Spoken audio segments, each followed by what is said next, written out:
Okay, hey, what's going on, my fellow smokers? Hey, good afternoon. Hey, guess what? I'm on the old long weekender. We're gonna do a long cook, and let's load it down to the max. I got all 4 racks in, loaded down about 75 pounds of meat. So Choco it's right there where I wanted that, just ashed over just a couple pieces.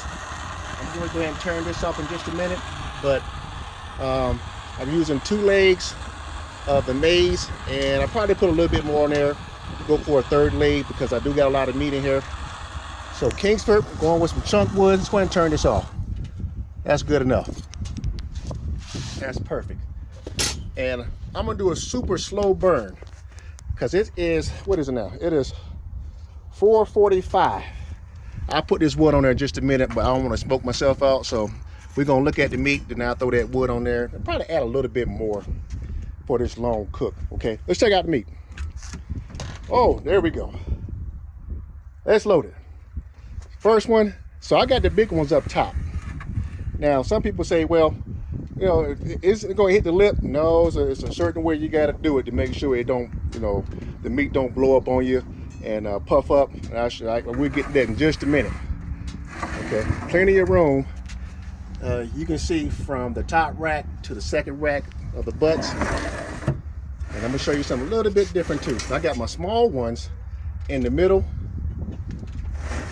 okay, and the big ones on the bottom and on the top. So if you look at my setup, right, you can see I don't have my meat directly over each other. So left, right, so I get some good airflow going through there.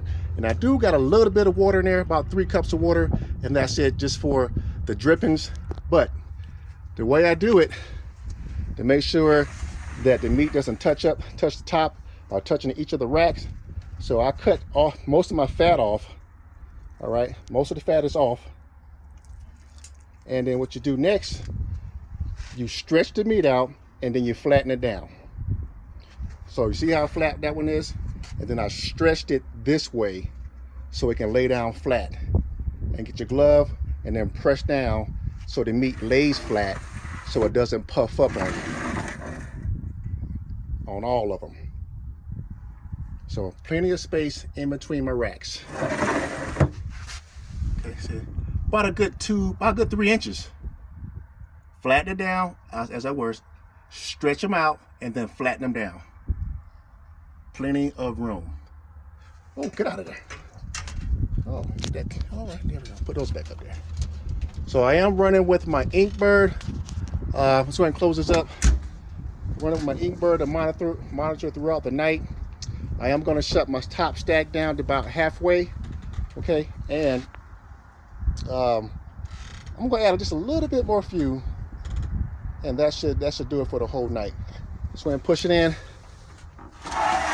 So I'm gonna come back, put some more charcoal in there. I'm running natural draft. I don't need a fan system for this right here. So right now, I'm gonna let it get up to about 150. You got to be careful with the battle box because it does get hot on you. It'll get hot. So I'm gonna go to 150, and then I'm gonna start shutting it down about right there initially. When you get to 150, now I start making my adjustments every 15-20 minutes so I can lock it in where it needs to be at, because I want to stay around 215 220. Okay, no lower than 200 degrees. But we're going to open it up for right now, okay, and bring it up. All right, guys, hey, that's a long weekend. I'm gonna bring you guys back about, let's see, we're gonna shoot for 3:30 in the morning. How about that? 3:30, and I should be wrapping by that time with this long burn. Oh, got some wind, so I got to make sure I watch the wind going inside this pit. So we got a nice breeze. All right, guys, blessings to you. Long weekender, and I'll bring you guys back later on in the morning, about old dark 30.